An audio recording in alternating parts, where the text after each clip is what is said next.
Bonjour à toutes et à tous et bienvenue sur NTD L'Actu, votre point sur l'info de ce jeudi 15 février. Avant de commencer, merci de cliquer pour vous abonner et de liker la vidéo. Et avant de retrouver Anthony pour faire le point sur ce que l'OMS et les différents lobbies préconisent en matière d'opérations transgenres, faisons tout de suite le point sur l'actualité France. Et tout d'abord, voyons la situation du côté de la SNCF.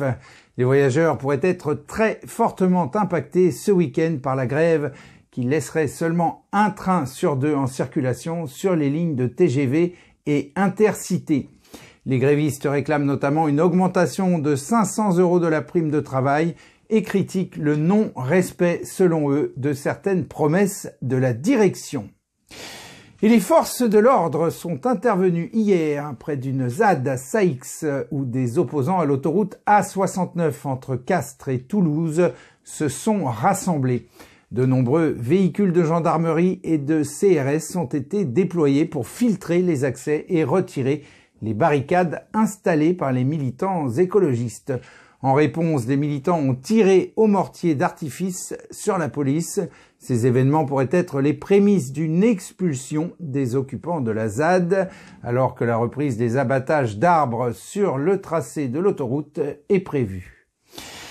Et le permis de conduire est désormais disponible en version dématérialisée sur smartphone via l'application France Identité. Il faut pour cela être en possession d'une carte d'identité au nouveau format.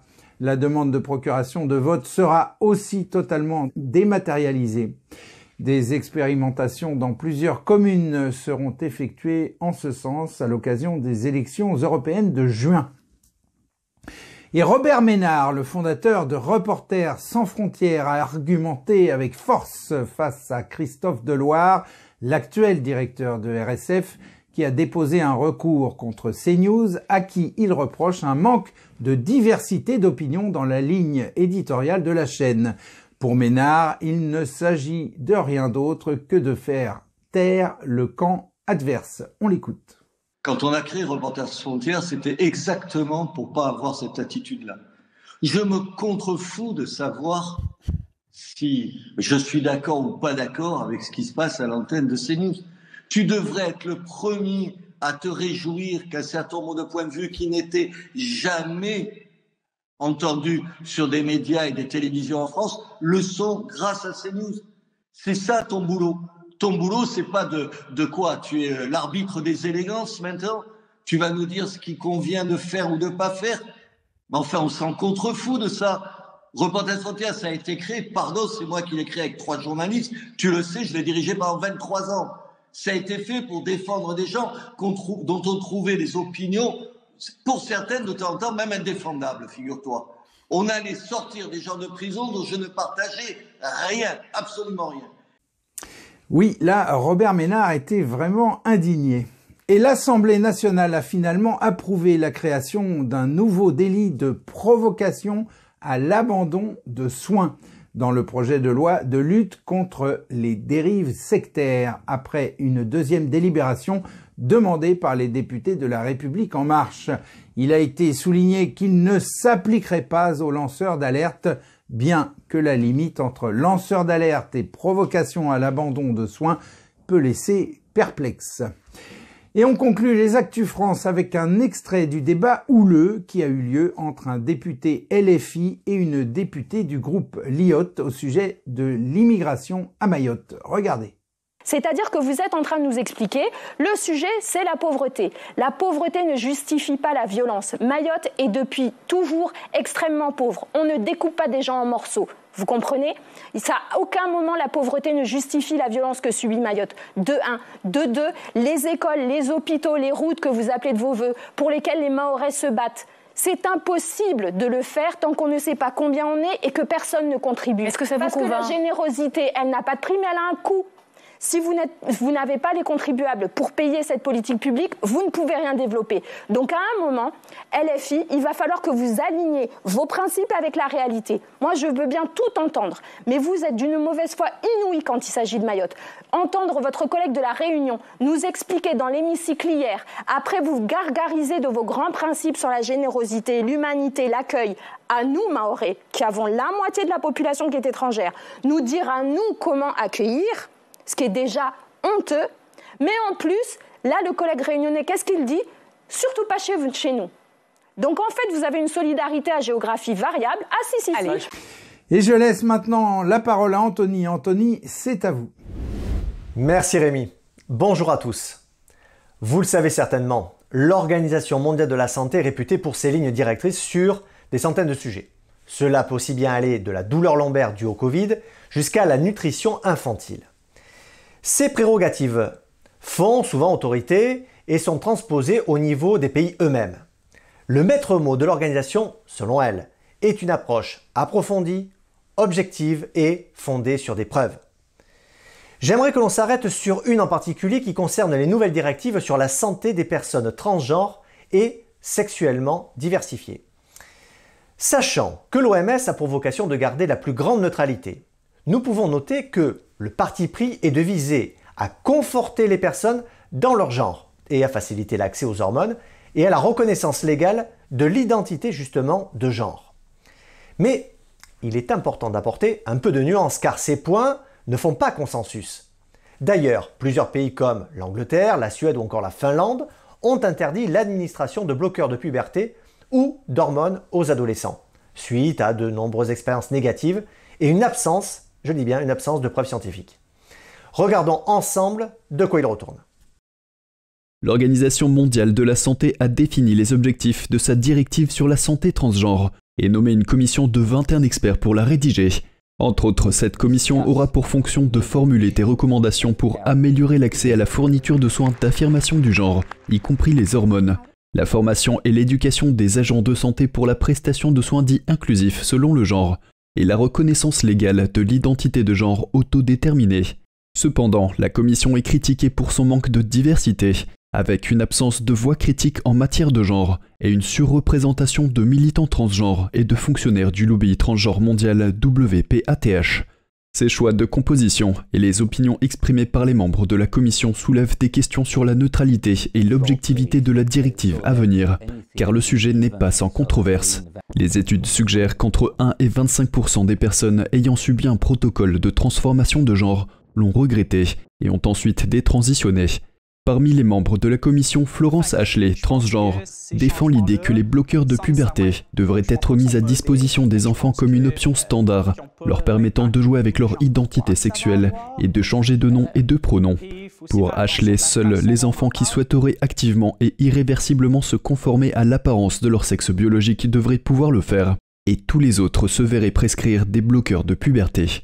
Selon Ashley, les parents qui voient d'un mauvais œil la libre exploration des rôles sexuels ou des contre-hormones devraient se voir proposer des thérapies. Vous vous en doutez, la ligne directrice élaborée par cette commission a des implications importantes. Après tout, ces propositions seront transposées dans le droit national de nombreux pays. Et ce qui sera écrit dans ce document aura une influence déterminante sur la manière dont les enfants seront traités, qu'ils soient trans ou non, et sur le moment où ils recevront ces hormones. Comment l'OMS en est arrivée aux objectifs formulés et à la direction donnée? Tout cela reste pour l'instant un mystère. Justement, elle n'a pas mentionné comment cela s'accorde avec les normes déclarées d'objectivité et les normes internationales les plus élevées. D'autre part, une chose a retenu notre attention.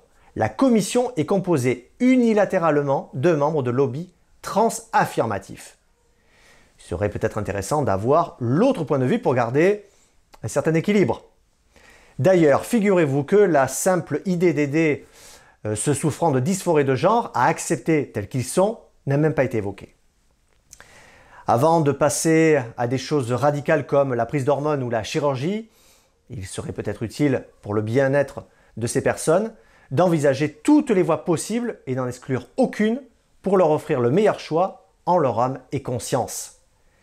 Mais il semblerait que pour le moment l'OMS ne le voit pas de cette façon. Rémi, c'est tout pour moi. Merci Anthony. Et hier, aux États-Unis, des dizaines de milliers de personnes fêtaient les Chiefs pour célébrer leur victoire dimanche au Super Bowl, la grand-messe annuelle du football américain.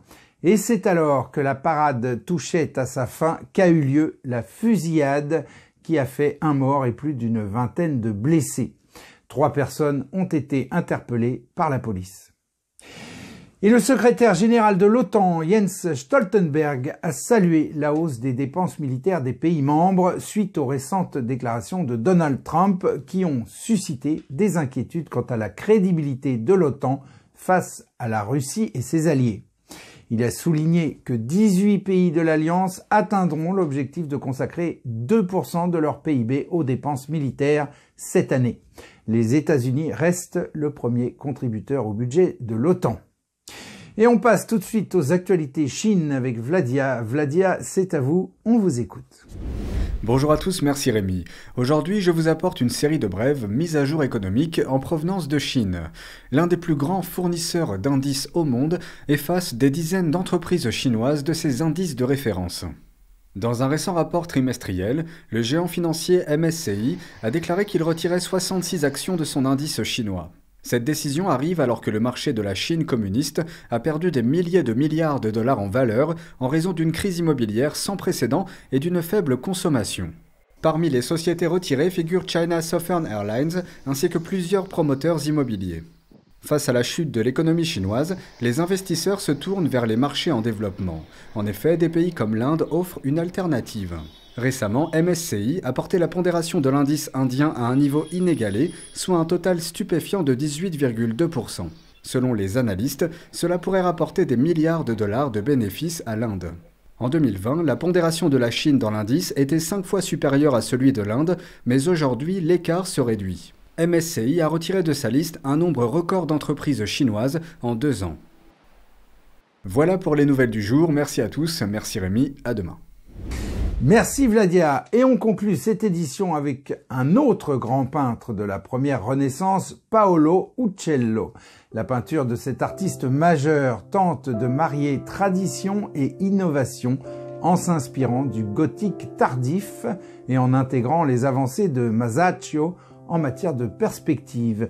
Bien que critiqué par Giorgio Vasari pour son obsession de la perspective au détriment des figures humaines et animales, il a incarné une figure majeure de l'histoire de l'art occidental. Uccello reste attaché aux traditions de son époque tout en essayant d'intégrer de nouveaux principes de représentation. Son art, en quelque sorte transitoire dans l'histoire humaine, illustre les défis auxquels les artistes du XVe siècle étaient confrontés pour assimiler les nouvelles avancées tout en préservant le meilleur de l'art traditionnel. Et voilà, c'est la fin de ce journal. Merci à toutes et à tous de l'avoir suivi. On se retrouve donc demain à 13h pour une nouvelle édition de NTD l'Actu. Très bon après-midi, à demain.